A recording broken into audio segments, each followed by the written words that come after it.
Let's dive right into this explainer and unpack the wild structures, ancient quirks, and radical ideas inside Genesis. It all starts with one massive question. How on earth did this ancient text completely redefine our universe? You see, Genesis wasn't written in a vacuum. It sat alongside older Mesopotamian epics like Gilgamesh and Enuma Elish. But it brilliantly separates its God from those ancient neighbors, kicking off a totally new kind of relationship. This whole narrative is built on a very specific architecture. It cleanly breaks down into three main units. But check out this crazy timeline imbalance that's baked directly into the actual volume of the text. Incredibly, the first 1,948 years from Adam to Abraham squeezed into just 20%. Meanwhile, a mere 361 years from Abraham to Joseph absolutely dominate the remaining 80%. Genesis also mathematically builds its world using very specific numbers, starting right off the bat with 10.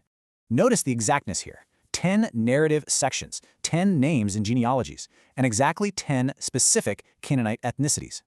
This sets up the absolute most important, most common number found throughout the entire text, number 7.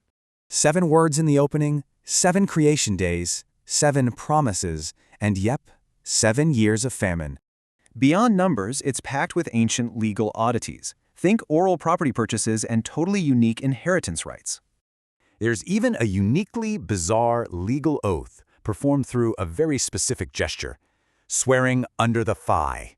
Notice the quirky naming conventions too. Angels are completely unnamed, and the common suffix Yahoo is totally missing. Culturally, other ancient texts showed gods fighting and treated nature itself as a deity. Genesis fiercely rejects this. Instead, it establishes a really radical new idea. The universe is the purposeful product of divine intelligence.